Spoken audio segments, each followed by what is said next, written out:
We are doing lesson 8.2, which is multiples of fractions. So it says Jen is making 4 pans of ziti. Ziti is my favorite. It's like pasta, like noodles and cheese. Oh, so good. For each pan, she needs 2/3 cup of cheese. Her measuring cup can only scoop 1/3 cup of cheese. How many scoops of cheese does she need for the 4 pans? So here's her pans. She's got pan number 1, pan number 2, pan number 3, pan number 4. And how many cups does she need for each pan? 2 cups. How much? 2/3 cup. 2/3 of a cup.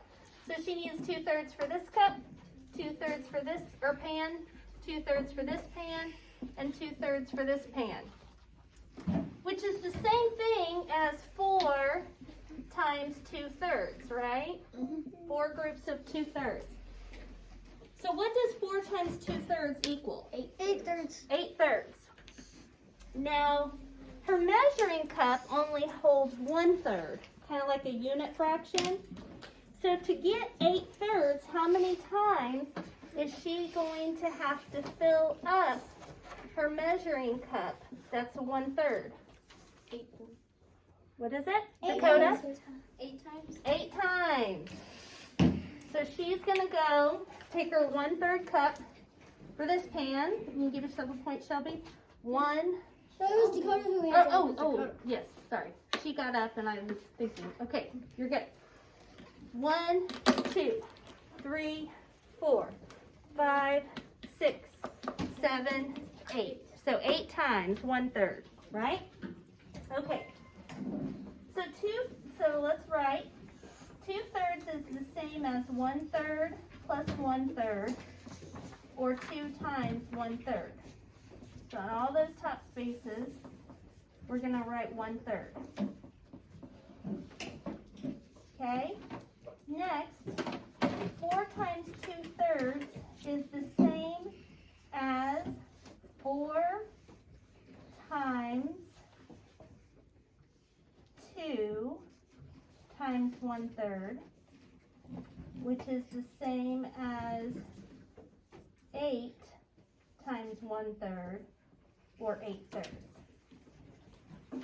So Jen needs 8 third-size scoops of cheese for 4 pans of ziti. I know it's a little bit confusing how they wrote that there, but we'll do some more examples and it'll make it simpler. Okay, everybody get that? Okay. What if Jen decides to make 10 pans of ziti?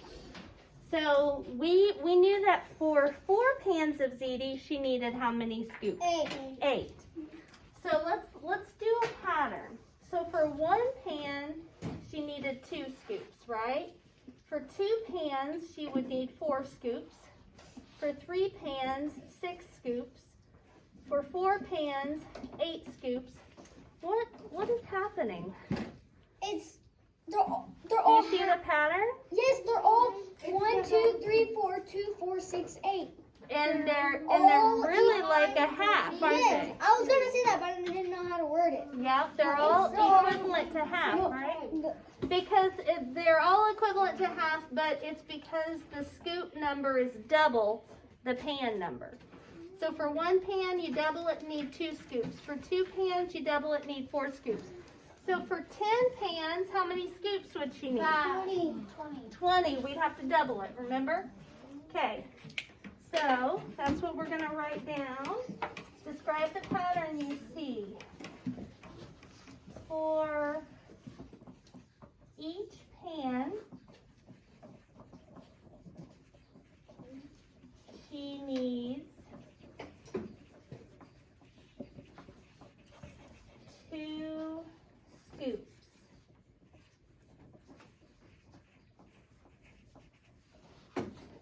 For 10 pans, she would need 20 scoops.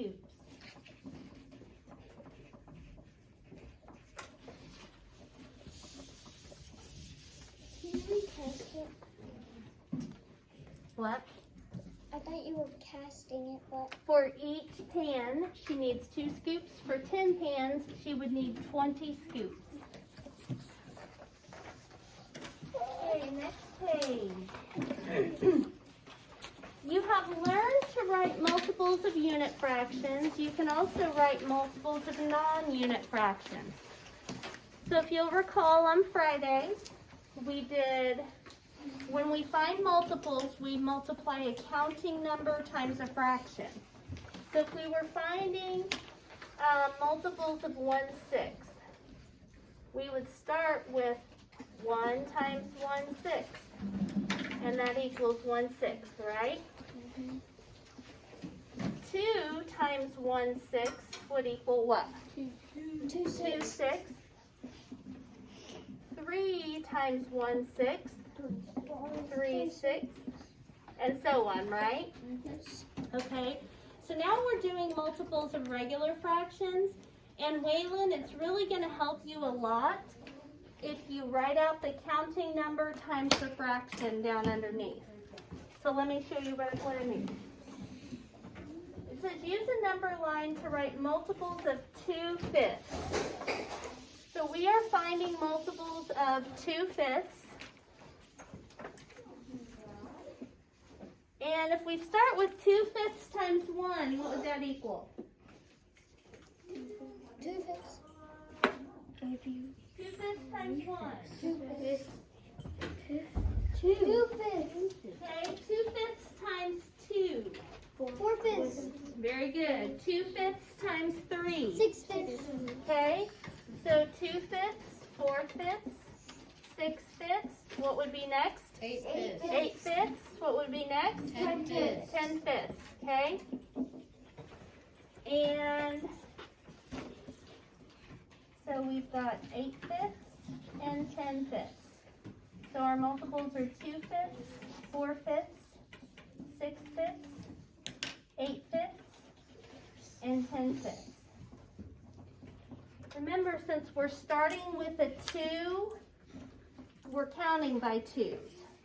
If our top number was a 4, we would be counting by 4s, right? So 4/5, what would come next? 8/5. 8/5. Next. 12/5. Okay, makes sense? So you're skip counting by whatever the numerator is. So this says 3 times 2/5 equals 6/5.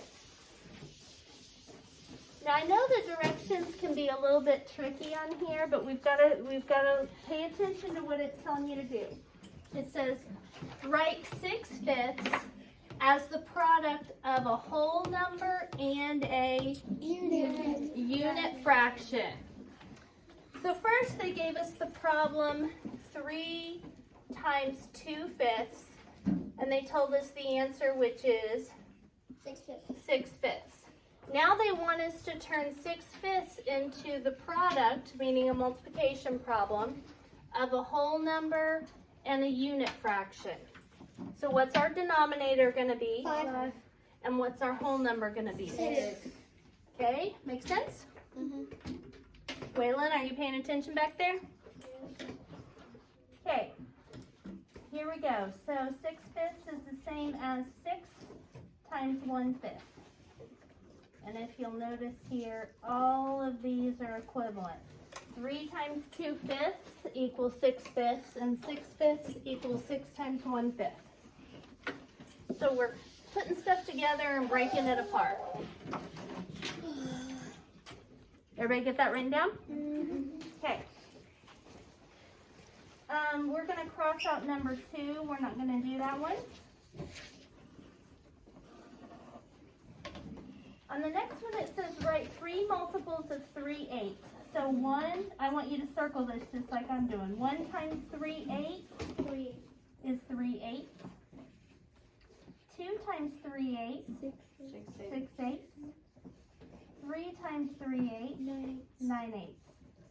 So the 3 multiples are 3/8, 6/8, and 9/8.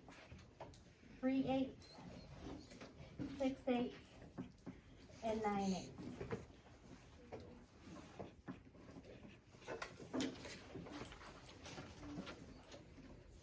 All right, we've got just a few more to do, and flip it over when you're done. And I'm gonna do 4 problems with you, then you're gonna do 4 and show me you can do it. On this next part, please make sure, Waylon, and write down every single thing that I write, okay? All of you. It says list the next 4 multiples of the fraction. So then we're doing the fraction 3/6, and that means they've already done 1 times 3/6. So for the next space, we're going to do 2 times 3/6, then 3 times 3/6, then 4 times 3/6, and 5 times 3/6. So what is 2 times 3/6? 6/6. And 3 times 3/6? 9/6. And 4 times 3/6? 12/6. And 5 times 3/6? 15/6. Okay, over here, they started with 1 times 2/10. Then we're going to do 2 times 2/10. Then 3 times 2/10. Then 4 times 2/10. And 5 times 2/10. So what is 2 times 2/10? 4/10. 3 times 2/10? 6/10. 4 times 2/10? 8/10. And 5 times 2/10? 10/10. Please make sure you don't turn that into one whole. I don't want you to do that on here since we're doing multiples. And one whole, you can turn 50 over 50 into one whole, right? And 50 over 50 isn't a multiple of 2/10. So I want you to leave it how it is, okay? All right. So that is one thing we're doing today. We're doing multiples of fractions. And just notice that your denominator stays the same all the way across. So that's the easy part. And your numerator, you're skip counting. 3, 6, 9, 12, 15. 2, 4, 6, 8, 10. You're skip counting by whatever your numerator is. Okay? All right. It's on this one it says, listen to these instructions. Write the product as the product of a whole number and a unit fraction. So write the product. First we have to find the product of this. So 3 times 3/4 equals what? 9/4. Then they want us to take that 9/4 and write it as the product, which tells us to multiply, of a whole number and a unit fraction. So 9/4, everybody after 9/4, write an equal sign. And then we're going to put a whole number times a unit fraction. Unit fraction has a 1 on top. What's the denominator going to be? 2. 4. What's your whole number? 3. Where are you guys at? Pay attention to what you're doing here, bud. Okay, because we're doing 9/4. We're not doing 3. Make sense? Okay.